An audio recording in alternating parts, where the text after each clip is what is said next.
तो पिछले एपिसोड में हाओ चिन को लॉकेट के अंदर एक बहुत ही खूबसूरत लड़की नजर आई थी, जिसके बाद अगले सीन में हम देखते हैं कि वो इस बात से पूरी तरह हैरान हो गया होता है और फिर कहने लगता है कि यह जिंगरैन तो असल में एक लाइट एलिमेंटल स्पिरिट है, जिसके पास में सबसे प्योर लाइट होती है और इसके जैसा पूरे हेवन और अर्थ में कोई नहीं होता। इसके अलावा ऐसे लाइट एलिमेंटल स्पिरिट के बर्थ होने का बिलियन में केवल एक चांस होता है। इसी के साथ अगर उनका जन्म फ्री कंडीशन में होता है तब इसके वजह से उनको पकड़ना बहुत ही ज्यादा मुश्किल हो जाता है। इसीलिए इस तरह के लाइट एलिमेंटल स्पिरिट को पाना बहुत ही ज्यादा रेयर होता है। लेकिन अगर किसी तरह से इसने इंसानों के साथ में कॉन्ट्रैक्ट साइन कर लिया तब इसके वजह से वो टॉप स्पिरिचुअल फर्नेस बन जाएगा और फिर वो अपने ओनर के किसी भी लाइट एट्रीब्यूट वाले स्किल को बहुत ही अच्छे से इम्प्रूव कर देगा। यही वजह है कि इस तरह के ट्रेजर को पाना ना के बराबर है। और फिर हमें पता चलता है कि अब तक हजारों सालों से ऐसा कोई भी लाइट एलिमेंटल स्पिरिट सामने नहीं आया है। इसके बाद हम देखते हैं कि इस बात से हाओ चिन थोड़ा सा परेशान होने लगा था और फिर सोचने लगता है कि डीमन इसे पकड़ने में कामयाब हो गए और इसके अलावा वे सभी 7th लेवल वाले डीमन के साथ में इसे यहाँ पर भेजना भी चाहते थे। इसलिए कहीं ऐसा तो नहीं कि इसके साथ में कोई अजीब सी चीज है। इसके बाद हम देखते हैं कि हाओ चिन इसे चेक करने के लिए जैसे ही आगे बढ़ता है तभी अचानक से वहाँ पर कोई डिमोनिक पावर एक्टिवेट हो जाती है, जो कि लाइट एलिमेंटल स्पिरिट को बहुत ही बुरे तरीके से टॉर्चर करने लगा था और इसके वजह से उसे बहुत ज्यादा दर्द होने लगता है। यह देखते ही हाओ चिन समझ जाता है कि अगर उसने इसे बचाने में देरी कर दिया तब उसके बाद ये डार्क पावर उसे पूरी तरह से कंज्यूम कर लेंगे और इसीलिए वो इसे बचाने का डिसाइड कर लेता है। इसके बाद हम देखते हैं कि हाओ चिन यहाँ पर अपने मिरेकल स्वॉर्ड के पावर का यूज करने लगा था और इसका यूज करके वो इसके केस के ऊपर अटैक करने लगता है। लेकिन जब इसके सिंपल अटैक से इसे कुछ भी नहीं होता तब उसके बाद वो इसके दोनों एट्रीब्यूट का एक साथ में यूज करता है और इस तरह से इस पर अटैक करके इसे तोड़ देता है। इसके बाद हम देखते हैं कि हाओ चिन ने इस तरह से लाइट एलिमेंटल स्पिरिट को तो आजाद करा दिया था, लेकिन वो डार्क पावर के वजह से जख्मी भी हो गई थी। तब यह देख हाओ चिन उससे कहता है कि तुम तो अभी बहुत ही वीक हो और फिर वो इसे कुछ लाइट एलिमेंट देते हुए कहता है कि मैं उम्मीद करता हूँ कि ये लाइट एलिमेंट तुम्हारे लिए कुछ काम आएंगे, क्योंकि हाओ चिन इसे यहाँ से एक्सर्सिज्म पास में लेकर जाने वाला था और फिर वो इसे होली मून के हवाले कर देगा ताकि वो इसे ट्रीटमेंट देने के लिए किसी को अरेंज कर सके। वहीं दूसरी तरफ हम देखते हैं कि लाइट एलिमेंटल स्पिरिट को इसके वजह से थोड़ी सी राहत मिलती है और वो बड़े मासूमियत के साथ में हाओ चिन के चेहरे के तरफ देखने लगती है, लेकिन फिर भी वो इसके चेहरे को क्लियरली नहीं देख पाती। इसके बाद हम देखते हैं कि हाओ चिन ने इस लॉकेट को अपने हाथ में ले लिया था, जबकि दूसरी तरफ लिन सिन को 7th लेवल वाले ब्लड थर्स्टी बेटा का मैजिक क्रिस्टल मिल गया होता है, जिस बात के वजह से वह बहुत ही ज्यादा खुश हो गया था और कहने लगता है कि हम हंटिंग टावर में जाकर इसे एक्सचेंज कर देंगे, जिसके बदले हमें कम से कम 2000 पॉइंट जरूर मिलेंगे। अब इस बात से उसे लग रहा था कि वो इसके मदद से बहुत ज्यादा मनी बनाने वाले हैं। तभी हम देखते हैं कि चेन अपने पास वाले पिगी बिस्ट को नीचे फेंक देती है और वो भी इस लॉकेट को देखने के लिए हाओ चिन के पास में आती है, जिसके दौरान हम देखते हैं कि वो भी इसे देख काफी एक्साइटेड हो गई थी और वो कहने लगती है कि मैंने कभी भी किसी ज्वेलरी को देखने में कोई भी गलती नहीं की है और इसीलिए मुझे ऐसा लगता है कि यह लॉकेट एक्स्ट्रा ऑर्डिनरी है। तब इसके बारे में सुनकर लिन सिन और भी ज्यादा एक्साइटेड हो गया था और वो भी इसे देखने के लिए चेन को यहाँ से दूर कर देता है और फिर कहने लगता है कि चेन की बात तो पूरी तरह से सही है और मुझे भी ऐसा लगता है कि यह लॉकेट सच में रेयर है। वहीं दूसरी तरफ हम देखते हैं कि वेंग युआन, सीमा सियान और हानियू भी इसे देख रहे थे, जिसके बाद लिन सिन हाओ चिन से कहने लगता है कि इसे तो 7th लेवल वाला डीमन लेकर जा रहा था, जिसके वजह से मुझे ऐसा लगता है कि यह बहुत ही ज्यादा कीमती है और अगर हमने उसे मारा है तो इसे हमें अपने पास में रख लेना चाहिए। लेकिन इस पर हाओ चिन उससे कहता है कि मैं इसे होली मून के हाथों में देने जा रहा हूँ। तब इसके बारे में सुनकर लिन सिन और भी ज्यादा चौंक जाता है और उससे पूछने लगता है कि आप ऐसा क्यों करोगे, क्योंकि वैसे भी तो हम एक आउटसाइड मिशन पर आए हैं और इसी वजह से मुझे ऐसा लगता है कि इसके लूट को हमें खुद रख लेना चाहिए। लेकिन हाओ चिन अभी भी इसकी ऐसी बात मानने के लिए रेडी नहीं होता और फिर उसे समझाता है कि यह चीज हमें 7th लेवल वाले डीमन के पास में से मिली है, जिसके वजह से यह चीज जरूर ही कोई सिंपल चीज नहीं होगी और ऐसा भी हो सकता है कि यह चीज शायद एक्सर्सिज्म पास के सेफ्टी से जुड़ी हुई हो। इसीलिए हाओ चिन डिसाइड करता है कि वो इसे होली मून को दे देगा और उसके बाद फिर वो अपने हिसाब से इसके बारे में कुछ भी करेगा।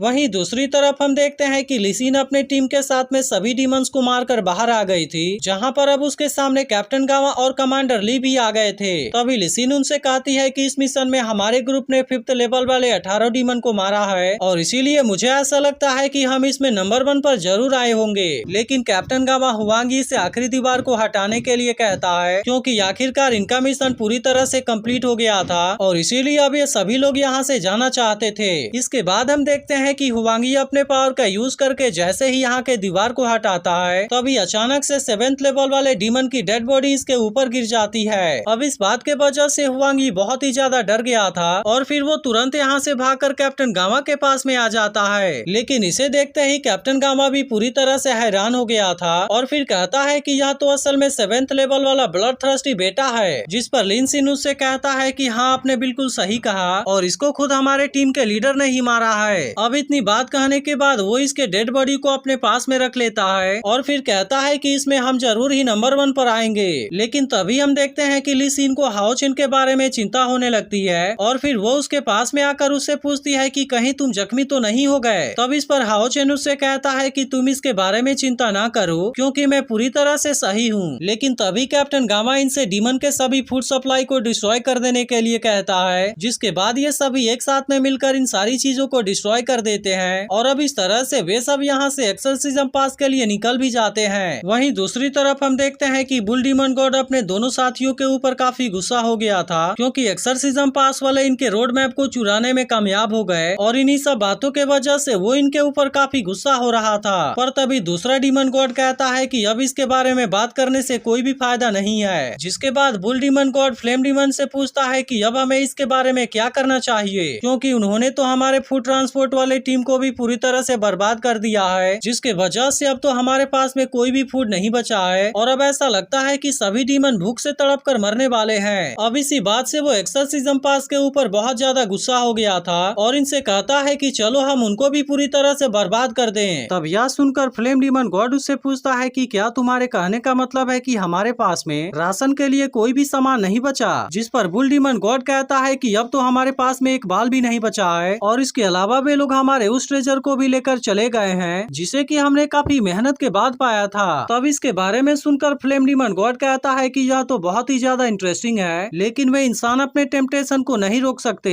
और इसके अलावा अभी भी उसके ऊपर गॉड का सील लगा हुआ है। इसके बाद वो शेर से इसके बारे में ऑर्डर भेजने के लिए कहता है क्योंकि वो अपने पूरे आर्मी को वहाँ से पीछे करना चाहता है। वहीं दूसरी तरफ हम देखते हैं कि कैप्टन गामा और सभी लोग एक्सोर्सिज्म पास में वापस आ गए थे। जिसके बाद कैप्टन गामा और कमांडर ली सीधे होली मून के पास में आते हैं और कैप्टन गामा उसे बताता है कि हाओ चिन का प्लान पूरी तरह से सक्सेसफुल रहा, जिसके वजह से इस मिशन में इनके एक भी आदमी नहीं मारे गए। इसके अलावा इन लोगों ने डीमन क्लैन के सारे फूड ट्रांसपोर्ट टीम को पूरी तरह से बर्बाद भी कर दिया। जिसके बाद हम देखते हैं कि इसके बारे में जानकर होली मून भी बहुत खुश हो जाता है और फिर कहता है कि अगर ऐसा बात है तो फिर बहुत ही अच्छा है क्योंकि अब इसके वजह से एक्सोर्सिज्म पास के ऊपर 6 महीने तक कोई भी खतरा नहीं होगा और वे डीमन यहाँ पर अटैक करने की कोशिश भी नहीं करेंगे। तभी कैप्टन गामा उससे कहता है कि हाओ चिन ने मोजू ग्रेन ट्रांसपोर्ट के टीम के लीडर को भी मार दिया, जो कि असल में 7th लेवल वाला एक ब्लड थ्रस्टी बेटा था। तब इसके बारे में सुनकर होली मून हाओ चिन से और भी ज्यादा इम्प्रेस हो जाता है और कहता है कि हाओ चिन तो सच में कमाल का है क्योंकि वह तो अभी केवल लेवल 5 में है, लेकिन इसके बाद भी वो लेवल 7 वाले डीमन को मार सकता है। तभी हम देखते हैं कि कैप्टन गामा होली मून से हाओ चिन के बारे में कुछ कहना चाहता था, लेकिन होली मून तुरंत उसे चुप रहने के लिए कहता है और फिर कहता है मैं जानता हूँ कि तुम हाओ चिन को ज्यादा मेरिटोरियस सर्विस देना चाहते हो। तब इसके बारे में सुनकर कैप्टन गामा हंसने लगता है, लेकिन वहीं दूसरी तरफ हम देखते हैं कि कमांडर ली इस बात से खुश नहीं होता।